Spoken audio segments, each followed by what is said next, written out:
Hujan deras dengan intensitas tinggi yang mengguyur kota Bandung pada Jumat sore, tanggal 17 November tahun 2023, menyebabkan bencana tanah longsor di wilayah Kali Cipamokolan, Cibenying Kidul. Akibat peristiwa tragis ini, satu orang warga dinyatakan meninggal dunia. Kasih Rescue Dinas Pemadam Kebakaran dan Penanggulangan Bencana Diskar PB Kota Bandung, John Erwin, memberikan keterangan bahwa tebing memiliki ketinggian sekitar 10 meter dan panjang 20 meter longsor tergerus air hujan. Material longsor memiliki ketinggian sekitar 10 meter dan panjang 20 meter. Peristiwa ini menyebabkan sejumlah bangunan terdampak, termasuk pondasi kantor RW 06 yang menjadi tidak stabil. Area stabil kantor RW 06 terbawa longsoran, kata John Erwin. Sebagai langkah tindak lanjut, petugas pemadam kebakaran segera menutup lokasi longsoran sementara waktu. John Erwin juga mengimbau agar bangunan yang berpotensi terdampak bencana susulan tidak ditempati. Mengimbau warga untuk yang berada di dekat lokasi yang longsor untuk sementara tidak menggunakan kantor RW, tuturnya. Warga diimbau tetap waspada. Warga yang tinggal di sekitar lokasi kejadian juga diimbau untuk tetap waspada, terutama jika terjadi hujan dengan intensitas tinggi dalam waktu yang lama.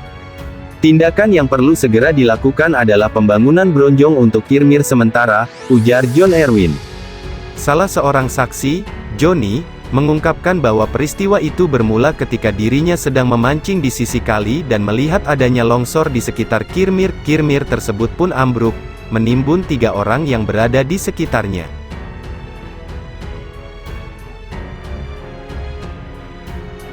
Korban tewas longsor perkemahan ilegal di Batangkali, Malaysia bertambah.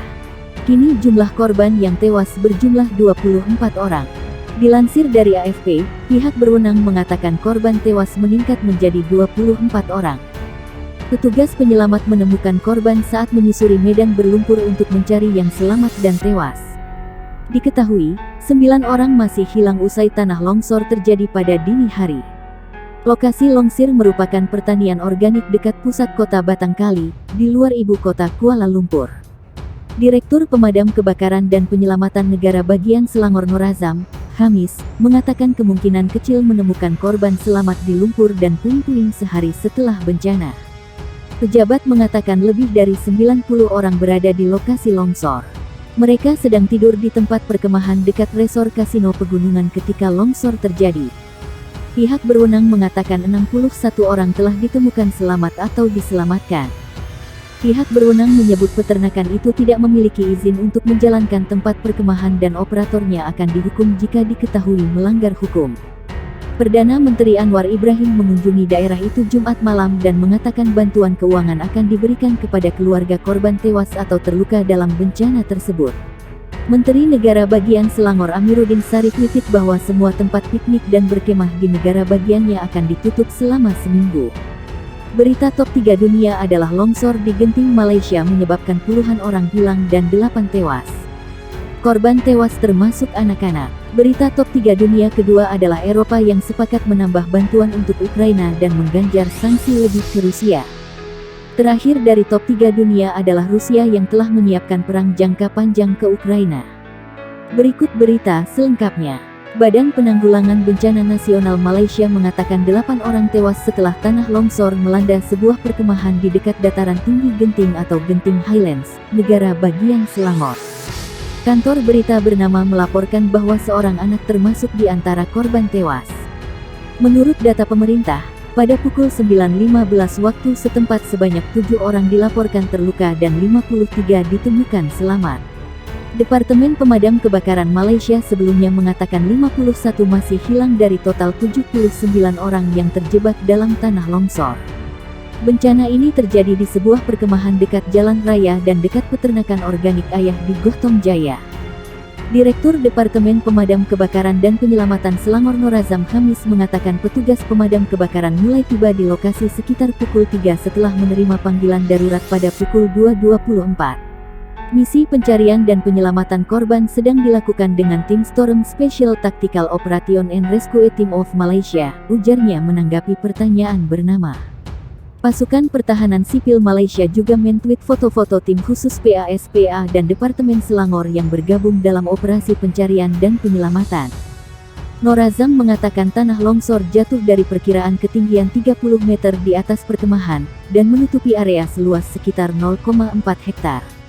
Dataran tinggi Genting adalah daerah perbukitan yang populer di Kabupaten Batangkali, sebelah utara ibu kota.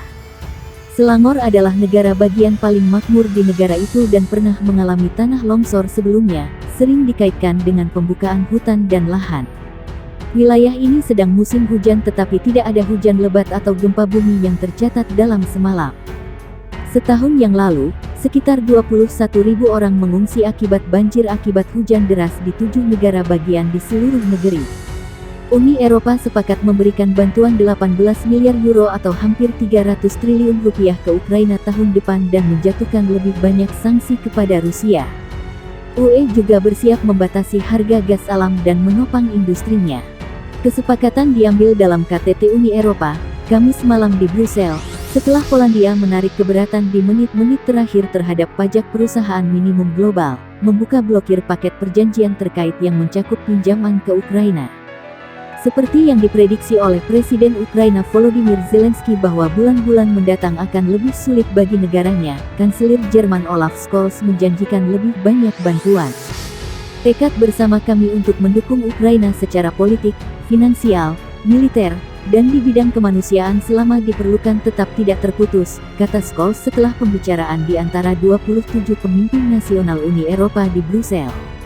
Menteri Keuangan AS Janet Yellen dalam pernyataan tertulis memuji perjanjian pajak minimum global. Perjanjian bersejarah ini membantu menyamakan kedudukan bagi bisnis AS sekaligus melindungi pekerja AS, kata Yellen. KTT tersebut mengakhiri tahun yang penuh gejolak yang membuat UE semakin dekat untuk mendukung Ukraina tetapi sering kesulitan untuk menyetujui seberapa besar tekanan yang harus diberikan pada Moskow. Namun pada hari Kamis, para pemimpin Uni Eropa juga menyetujui paket sanksi ke-9 terhadap Moskow untuk memasukkan hampir 200 orang lagi ke dalam daftar hitam dan melarang investasi di industri pertambangan Rusia.